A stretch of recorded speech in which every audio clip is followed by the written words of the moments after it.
The evening had started out like any other. I was relaxing in the bedroom after a long day, waiting for my husband to get home from work. The house was peaceful, with only the low hum of the air conditioner breaking the silence. I decided to unwind with a warm bath, needing a break from the day's stress. The bathroom had always been my retreat. The warm water and soothing lavender aroma calmed my nerves as I settled into the tub, eyes closed.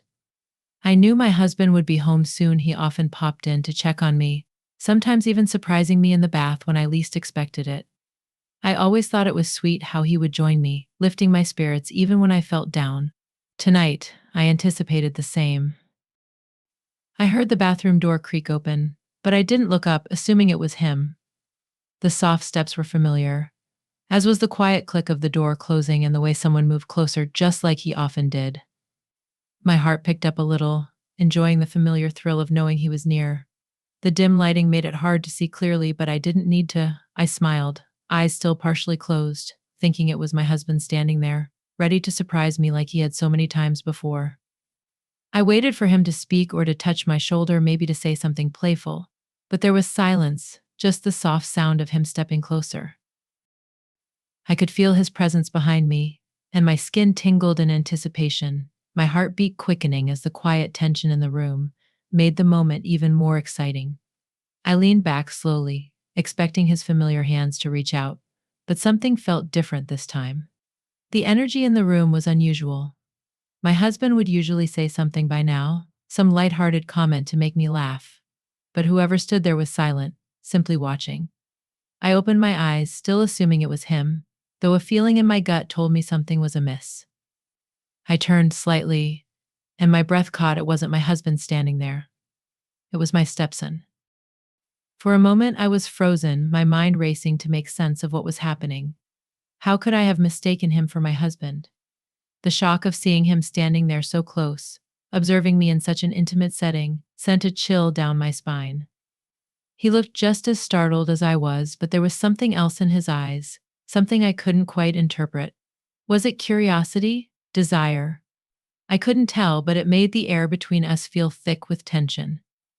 Quickly, I grabbed a towel beside the tub and wrapped it around myself, feeling a flush of embarrassment creeping over my cheeks. I tried to laugh it off, hoping he'd come in by accident, but the silence was heavy. I couldn't bring myself to speak right away. My heart was pounding, not out of fear, but from the intensity of the moment. There was something new between us now, something I hadn't expected or experienced before. "What are you doing in here?" I managed to ask, my voice shaky and uncertain. He stammered, glancing away for a moment before his eyes met mine again. I I thought you were Dad," he murmured, his face reddening as much as mine. He was clearly embarrassed, but there was more behind his gaze. Yet he didn't leave. He lingered, as though he couldn't bring himself to walk away.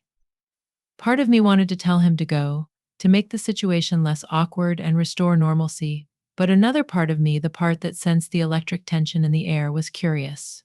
What was he thinking? And even more unsettling, what was I thinking? I couldn't ignore the warmth that washed over me, the strange thrill of being seen like this by someone other than my husband. I knew it was wrong, but I couldn't shake the feeling. Clearing my throat, I tried to dissolve the tension, but it only seemed to intensify. "Your dad's not home yet," I said, my voice softer now, almost a whisper. He stepped closer, his eyes still locked on mine. I could see his chest rising and falling quickly, as if he was just as uncertain as I was about what was happening, yet he didn't leave.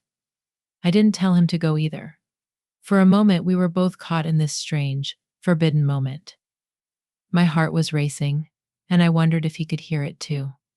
The room felt smaller, the air thicker, as though everything around us was holding its breath, waiting for something to unfold. My mind was spinning, trying to figure out what to say or do, but I was rooted to the spot, and so was he. Then, a soft knock on the front door shattered the tension like glass breaking. We both jumped, startled by the sound, and the moment was broken. He quickly turned and left without another word, leaving me alone, wrapped in my towel, my heart pounding in my chest. I sat there, trying to calm my racing thoughts, struggling to make sense of what had just happened. It felt like we had both been caught in a moment that shouldn't have existed, a moment that felt wrong and intoxicating all at once. I sat there for several minutes, attempting to steady my thoughts. After what felt like an eternity, I stepped out of the tub, dried off, and dressed quickly, my mind still swirling with the events that had just unfolded. Soon I heard my husband's voice greeting his son in the other room, and I realized that life was moving on as though nothing had happened. But for me, everything had changed in that brief, confusing, and charged moment. I couldn't stop replaying it in my head, the scene running over and over and over. What if the knock at the door hadn't interrupted? What if we'd been left alone in that room, the tension still hanging between us? Lying in bed next to my husband, I couldn't shake the memory of my stepson's gaze, the way he had looked at me. It was a dangerous thought, one I shouldn't have entertained, yet it lingered, tempting me in ways I didn't want to admit. As much as I wanted to forget, I knew I couldn't. That moment had changed something in me, something I wasn't ready to confront. It lingered, like a hidden secret waiting to unravel everything if I wasn't cautious. The next morning, life resumed as usual. My husband kissed me goodbye as he left for work, and my stepson avoided eye contact as he stepped out the door. Yet the memory of that moment persisted, unspoken yet undeniable. No matter how much I tried to dismiss it, I couldn't help but wonder what it all meant or what it would mean the next time we found ourselves alone. I tried to convince myself it was just an innocent mistake, an awkward moment that held no meaning, but I knew it wasn't that simple. Something had shifted, and there was no going back. The days that followed were tense, filled with an undercurrent of something unsaid between my stepson and me. Every time our eyes met or he moved close, a flicker of that night returned, a reminder of what had passed between us, though nothing had been spoken or done since. I tried to act normal, brushing off the incident as accidental, but it felt as if we were both pretending it hadn't happened. My mind kept replaying how he had stood there, the way he had looked at me. I couldn't explain why it affected me so deeply, but it did. Each time I thought of it, my heart would race, my skin tingling with the memory of that charged atmosphere. I was determined to put it behind me. After all, I was married to his father, and we had a good life together. But I couldn't deny that this unexpected tension had awakened something within me, something long dormant. It wasn't just curiosity or attraction, it was something deeper, a desire to be seen, a need that had been buried beneath the routine of marriage. About a week later, my husband was called away on an unexpected business trip, and I knew he wouldn't be back for a few days, leaving just my stepson and me in the house. I told myself it was no big deal, that we would carry on as though nothing had happened. Yet, a part of me felt uneasy, as if something unspoken was building between us that neither of us could avoid. That first night, I felt restless, wandering through the house, trying to distract myself with chores or television, but my thoughts kept drifting back to him. I could hear him moving around in his room, the soft sound of his footsteps down the hall, and it made me feel nervous in a way I hadn't in years. Eventually, I retreated to my bedroom, hoping to find some solitude and peace. I lay in bed, scrolling through my phone in an attempt to distract myself, but my thoughts continued circling. My mind started to play tricks on me, imagining his footsteps drawing closer, wondering if he might knock on my door. I shook my head, reminding myself that it was just my imagination. He was probably just as uneasy as I was, and he wouldn't dare cross any boundaries. But as the night wore on, my nerves refused to settle. I got up to go to the bathroom, hoping that a splash of cold water might clear my mind. The house was quiet, and the dim light in the hallway cast long shadows as I made my way to the bathroom.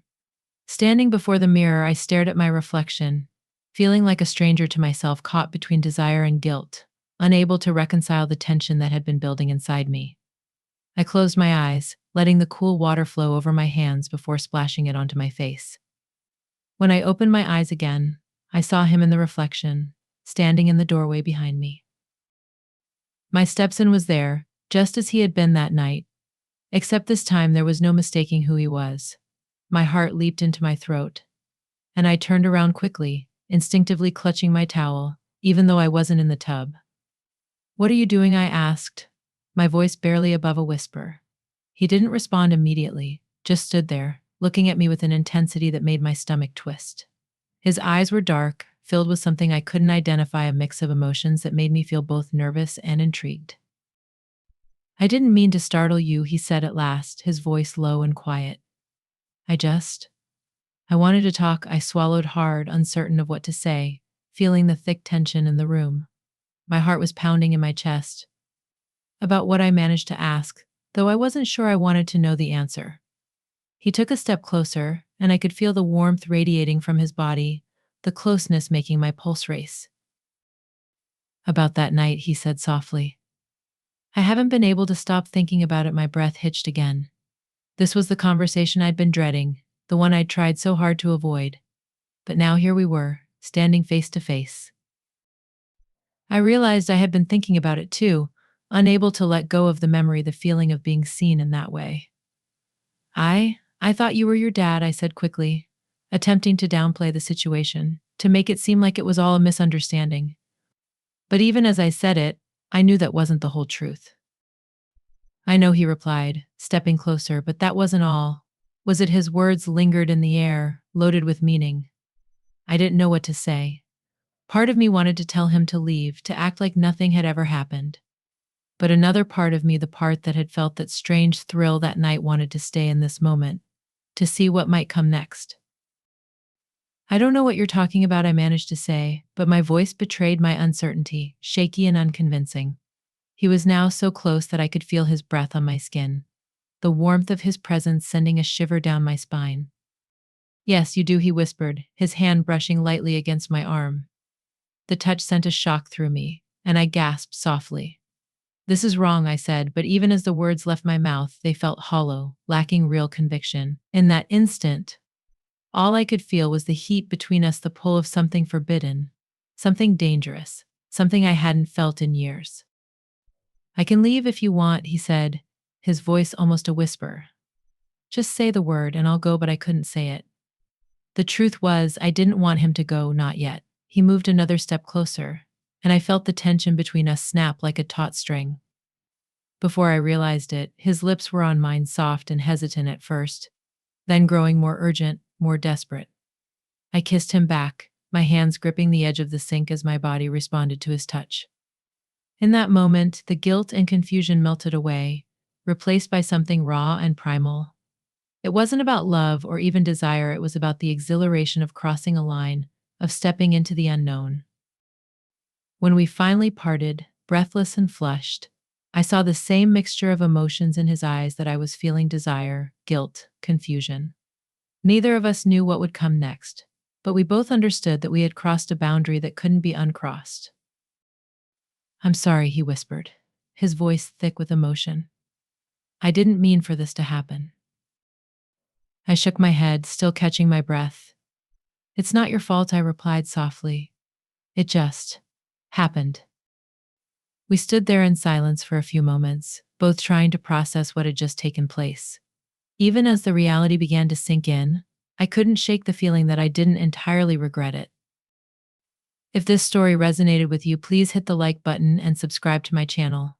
I'll be sharing more stories like this, stories of resilience, healing, and finding hope in the darkest times. Thank you for listening.